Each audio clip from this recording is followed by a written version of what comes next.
Filipinas quiere corona y esta salida de top model estuvo perfecta. Me van a perdonar, pero creo que de las asiáticas entiendo que esto fue muy Miss, no tan top model, pero en general todas salieron así y para mí fue la mejor.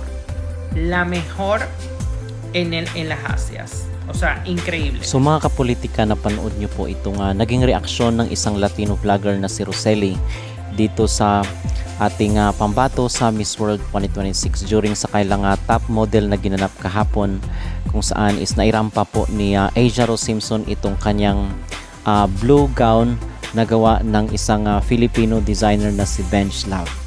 At dito is sinabi niya mga kapolitika na the Philippines wants the crown and this top model walk perfect. Forgive me, but I think among the Asians, I get that this was very mixed. Not 100% top model, but overall everyone came out like that. And for me, she was the best. The best among the Asians. I mean, incredible Philippines. So pag-uusapan natin itong kanyang naging reaksyon kasi base dito mga kapolitika sa naging resulta ng top model is yung mga nakapasok sa top 5 ay hindi po kabilang itong si Asia Rose Simpson. So sabi dito na nag-react yung ating mga netizens sa social media, bakit wala daw itong si Asia Rose dito sa top 5 despite doon sa kanyang incredible at very stunning na performance sa top model of the year. Look, sad naman po, Philippines in top 5. Vietnam wins the top model challenge for Asia and Oceania. The rest of the top 5 are Thailand, China, Cambodia, and India. So wala sa Pilipinas mga kapolitika at ikinumpara po ng ating mga netizen itong isinuot ni Asia Rose dito sa, kung ikukumpara dito sa sa mga na nakasali sa top 5. So dahil ito ay top model and I believe na parang iba yung tema ng kailang isinuot dito mga kapolitika.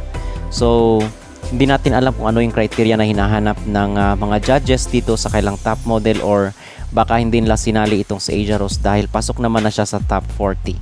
So whatever is the reason bakit hindi nakapasok sa top 5 itong si Asia Rose, ay masasabi pa rin po natin na napaka-outstanding at napakaganda, napaka-stunning ng performance na ipinakita ni Asia Rose Simpson dito sa pagrampa sa kailang top model of the year. Siguro is sana hindi na lang sinali itong cape sa likod. Okay, kasi maganda naman na all throughout yung gown niya, and I believe na hindi na unnecessary na yung paglagay ng cape dito sa likod ng kanyang gown. So yung top 5 is Thailand, China, Cambodia, and India. And yung winner mga kapolitika is si Vietnam, yung nakakuha ng top model of the year. The aura of Elise. Asia Rose Simpson radiates elegance and sophistication in this breathtaking creation from the Aura of Elise collection by renowned Vietnamese designer Lunga. A beautiful fusion of timeless glamour, intricate craftsmanship, and artistry of Vietnamese fashion. The gown perfectly complements Asia Rose Simpson's grace and presence on the Miss World 2026 stage. A stunning celebration of beauty, culture, and friendship as Asia Rose proudly represents the Philippines in Vietnam. Absolutely mesmerizing. So yun yung kanyang isinuot dito kasi dalawang portion yung kanilang makapulitan, yung kanilang top model. So yung isang designer is sa Pinoy and then yung isa naman po is gawa ng isang Vietnamese. At mula po dito sa Miss World is pag-uusapan po natin itong Miss Supranational dahil kahapon na i-report po natin na andito na po sa Pilipinas itong si Katrina Ligado para sa kanyang homecoming parade. So kasama niya po mga kapolitika ang kanyang duo or yung kanyang Mr. Supranational na si Pedro Cordero. Okay, so nandito rin po sa Pilipinas itong Espanyol na nanalo dito sa Mr. Supranational. So maging happy na lang po tayo kahit hindi man po napasali itong si Asia Rose dito sa top 5, at least ay tayo satisfied naman dito sa kanyang ipinakitang performance doon sa top model fast track challenge at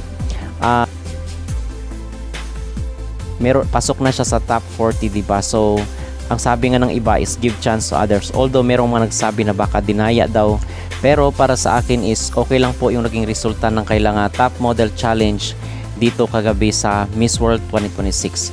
So ngayon mga kapolitika, ang kailangan day 21 na sa kailang kompetisyon at wala pong major event ngayong araw dito sa kanilang labanan sa Miss World 2026 sa Vietnam. dahil nga tapos na yung kailang top model. Ang susunod lang na event I believe is August 30 yung kailang national costume at yung pinaka-inaabangan rin natin na closed door interview. Okay, at so far mga kapolitika, yun po ang ating latest na update dito sa mundo ng beauty pageant, in particular dito sa Miss World 2026. So ano po ang inyong masasabi dito mga kapolitika? Dinaya nga ba itong si Asia Rose dahil hindi siya napasali dito sa top 5 ng Top Model Challenge? Mag-comment down below at huwag kalimutang mag-like at mag-subscribe na rin kayo para updated kayo sa ating mga latest issue. At mga kapolitika, narito po ang interview dito kay Nguyen, ang nanalo sa Miss World Top Model dito sa Asia at Oceania. Cảm xúc của chị Ngọc thế nào khi mà winner top model ở Asia? Nay thì Bảo Ngọc đã cố gắng hết sức và gọi là kết quả thì cũng gọi là đạt được kỳ vọng của Bảo Ngọc. Bảo Ngọc thì cũng rất là cảm ơn tất cả các bạn thí sinh, bởi vì chính các bạn đã là những người mà gọi là bộc ra cái năng lượng và cũng như cái sự tự tin để mình có thể cháy hết mình ngày hôm nay. Bạn có thể chia sẻ về những cái outfit hôm nay Bảo Ngọc mà Dạ vâng ạ, hôm nay thì Bảo Ngọc là có 3 outfit. Outfit đầu tiên đó chính là World Designer bởi nhà thiết kế Nguyễn Quốc Tuấn, thì đó là một thiết kế về hòa bình và cũng như là những gam màu nhã nhặn. Bảo Ngọc thật sự rất là vui khi được mặc trên mình một chiếc thiết kế mà nó vừa công chúa mà nó vừa lại có những cái tính mà rất là sang trọng, nhã nhặn và có nhiều ý nghĩa. Thiết kế thứ hai của mình đó chính là thiết kế của nhà thiết kế Hoàng Linh Hà, là một thiết kế mà phải nói là rất là sang xịn mịn và đâu đó có cái phần hơi bí ẩn và hơi chặt chém một xíu, thì mình cũng cố gắng thể hiện đúng cái tinh thần của bộ đó, nhưng mà nó vẫn đâu đó có một cái Miss World hơn. Cuối cùng là bộ trong clip thì đó là một cái cá tính mà Bảo Ngọc phải nói giống như là ẩn giấu bên trong Bảo Ngọc từ rất là lâu. Thì những lúc mà Bảo Ngọc còn đi chơi đi phượt thì mình cũng lấy con người đó ra để mình diễn ra. winner top model Asia thì với bạn Ngọc vào in top 40 thì cảm xúc hiện tại của Bảo Ngọc có bớt áp lực đi không so với những cái ngày trước không ạ? Dạ Bảo Ngọc thì cũng không hẳn là bớt áp lực lắm, tại vì ngày trước đến giờ thì mình cũng không có bị áp lực cái chuyện là người top 40. Bảo Ngọc nghĩ là mình cũng đã cố gắng hết mình và mình tin vào cái khả năng của mình, cho nên thì Bảo Ngọc nghĩ rằng đó là kết quả lần này là một cái mà để trấn an tinh thần đó, để cho mình cảm thấy là đâu đó mình có một cái bệ đỡ rồi, mình cần phải cố gắng nhiều hơn ạ.